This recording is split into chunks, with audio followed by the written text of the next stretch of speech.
नमस्कार। तो कैसे भाई लोग। और देखिए आज हम थोड़ी सी अनोखी टाइप की बात करने वाले हैं कि एशिया में आपने देखा है कुछ ऐसी कंट्रीज़ है जो हमेशा टॉप पे रहती है, जिनको जायंट्स कंट्री हम बोलते हैं फुटबॉल में, जो कि मेनली मैं कहूँ तो तीन है। एक तो है जापान, साउथ कोरिया और तीसरी ईरान। ये तीन कंट्रीज़ हमेशा से ही एशिया की टॉप कंट्रीज़ रही है फुटबॉल में। अब देखिए आप देखते हैं इनके बहुत सारे जो प्लेयर्स हैं वो यूरोप में खेल पाते हैं, लेकिन कोई भी कंट्री के प्लेयर जो है वो स्टार्टिंग से अगर वहाँ पे फुटबॉल आया भी होगा तो एकदम से तो यूरोपियन लीग्स में नहीं पहुँच जाता है। कुछ करके दिखाना पड़ता है, एक ब्रेक थ्रू या एक ब्रिज बनाना पड़ता है कि हाँ, अब यहाँ से प्लेयर्स इधर जाएँगे। तो मैं उसी के ऊपर थोड़ा डिस्कस करना चाहता हूँ कि कैसे इन कंट्रीज़ के प्लेयर्स आज यूरोप के फुटबॉल लीग्स में खेलते हैं और क्यों उनकी इतनी डिमांड भी वहाँ पे। तो देखिए हर कंट्री में एक आइकॉनिक प्लेयर होता है या एक ब्रेक थ्रू प्लेयर होता है जो सारे अदर अच्छे प्लेयर्स के लिए एक ब्रिज बनाता है, एक रोड बनाता है, एक पाथवे क्रिएट करता है कि अब मैंने कर दिखाया, अब आप भी यहाँ पर आ सकते हैं। जो मैं अक्सर इंडिया के लिए भी बोलता हूँ कि इंडियन प्लेयर्स को भी स्टेप अप करना पड़ेगा, थोड़ा वक्त लगेगा, लेकिन बाद में हमारे प्लेयर्स भी आपको यूरोपियन लीग में देखने को मिलेंगे। तो इस वीडियो से आपको थोड़ा सा समझ में आएगा कि कैसे।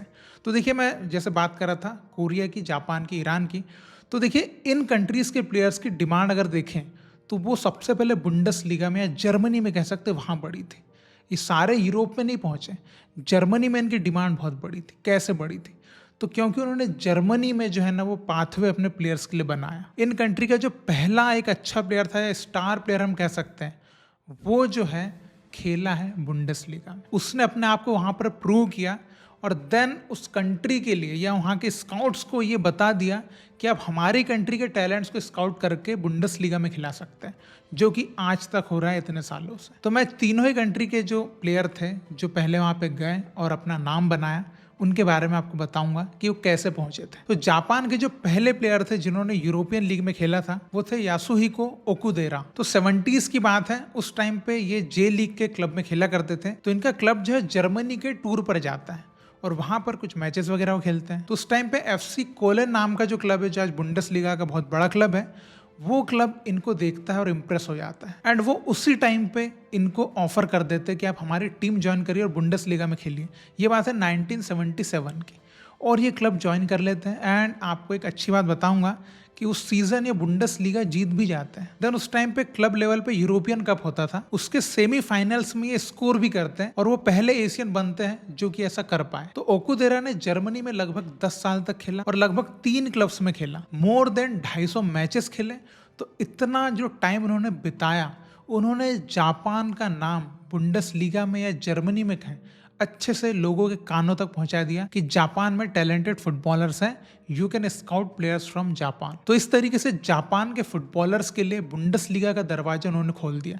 और उसके बाद आप देख सकते कि आज भी जापान के स्क्वाड में काफी प्लेयर्स बुंडेसलीगा में खेलते हैं। देन आगे हम बात करते हैं साउथ कोरिया की, कि साउथ कोरिया और जर्मनी का कनेक्शन कैसे बना। तो देखिए साउथ कोरिया के जो पहले प्लेयर थे जिन्होंने यूरोप में या बड़े टॉप डिवीजन पे खेला, वो थे चा बुम कुन, जिनको एशिया के one of the best players में से एक कहा जाता है। तो 70s की बात है, उस टाइम पे चा बुम कुन जो है जापान की नेशनल टीम में खेल रहे थे और कोरिया कप में पार्टिसिपेट कर रहे थे।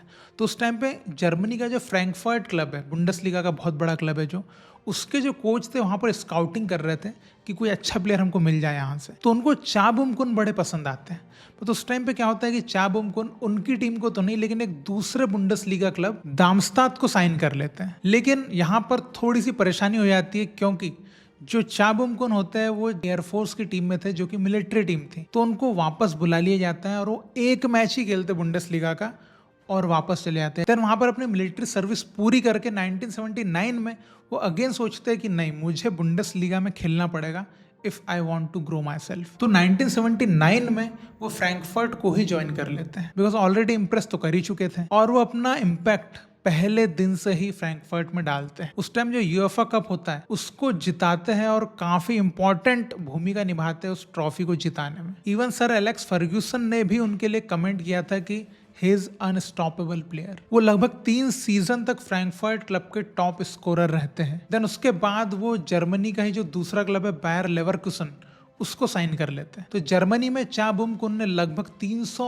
गेम्स खेले और अपना एक ऑरा क्रिएट किया। और जिस तरह का परफॉर्मेंस या अपनी छाप उन्होंने वहां पर छोड़ी, उन्होंने सारे अदर कोरियन प्लेयर्स के लिए बुंडेसलीगा के दरवाजे हमेशा के लिए ओपन कर दिया। देन बारी आती है ईरान फुटबॉल की, कि ईरान के कौन से प्लेयर ने वहाँ पर जो है अपने झंडे गाड़े, जिसकी वजह से काफ़ी प्लेयर्स जो है ईरान के उनको बुंडेसलीगा कहें या अदर यूरोपियन लीग्स के काफ़ी ऑफर्स आते रहते हैं। अब देखिए, हालांकि अगर आप फर्स्ट प्लेयर की बात करें जो ईरान का अब्रॉड में खेला, वो थे होसेन सदागियानी, बट इनका उतना इम्पैक्ट नहीं आया था बिकॉज ये बहुत ज़्यादा पहले खेले थे। पर जिनकी वजह से एक ऐसा इम्पैक्ट आया कि हमेशा के लिए ईरान के प्लेयर्स के डोर ओपन हो गए, वो थे अली दई, जिनका नाम आपने बिल्कुल सुना है, जो टॉप इंटरनेशनल गोल स्कोरर की लिस्ट में सबसे पहले नंबर पे थे, जिनको फिर रोनाल्डो ने और मेसी ने बीट किया और अभी वो तीसरे नंबर पर आ चुके हैं। तो अली दई कैसे बुंडेसलीगा तक पहुंचे? देखिए, 1996 में जो एशिया कप हुआ था, उसमें अली डई ने बहुत सॉलिड परफॉर्मेंस किया था, इवन टॉप स्कोरर वो थे। तो उस टाइम पे बुंडेसलीगा का जो क्लब था,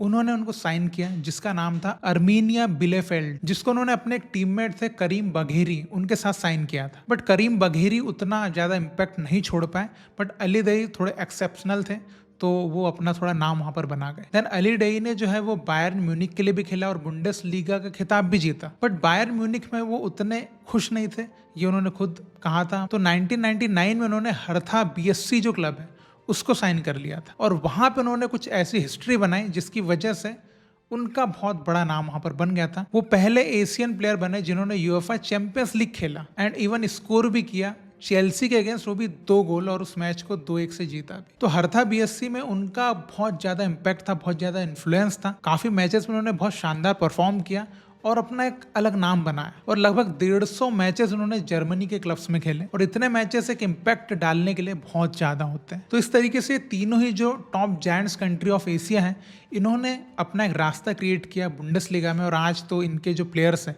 ये यूरोप के सारे ही लीग्स में जा सकते हैं, बिकॉज आज उनका उतना लेवल है। तो देखिए, यहाँ पर समझने की बात यह है कि अगर प्लेयर्स बहुत अच्छी क्वालिटी के रहेंगे तो उनको ऑटोमेटिकली जो बड़े क्लब से, जो टॉप लीग्स हैं, वहां से ऑफर्स आएंगे, जैसे कि आज से कई साल पहले भी आते थे और आज भी आते हैं। जैसे रिसेंटली मैनचेस्टर सिटी ने जो है वो अब्दुल कौदिर को साइन किया। तो अगर आप में टैलेंट है तो आपको लोग ढूंढते हुए खुद आ जाएंगे। तो इसलिए अक्सर ये कहा जाता है कि अगर इंडियन फुटबॉल के लिए कुछ अच्छा चाहते हैं हम, तो हमारे प्लेयर्स को स्टेप अप करना पड़ेगा, बाहर की लीग्स में अपने आप को प्रूव करना पड़ेगा, देन वो लोग का ट्रस्ट बिल्ड होगा कि हाँ, Indians can play at this level. तब वो हमारे प्लेयर्स को साइन करने में जो है इच्छा दिखाएंगे, और ये ऑलरेडी प्रूवन है, जैसे कि मैंने आपको एग्जांपल्स दिखाए कंट्रीज के, कि कैसे इन कंट्रीज के प्लेयर्स ने अपने आप को प्रूव किया, देन उनके अदर प्लेयर्स भी वहां पर खेल पाए। तो आपके इसके ऊपर क्या थॉट्स हैं? Let me know in the comments. And आगे भी हम फुटबॉल की बहुत ही अच्छी दिलचस्प बातें करते रहेंगे, तो आप चैनल को सब्सक्राइब कर सकते हैं। हम फिर मिलेंगे। जय हिंद।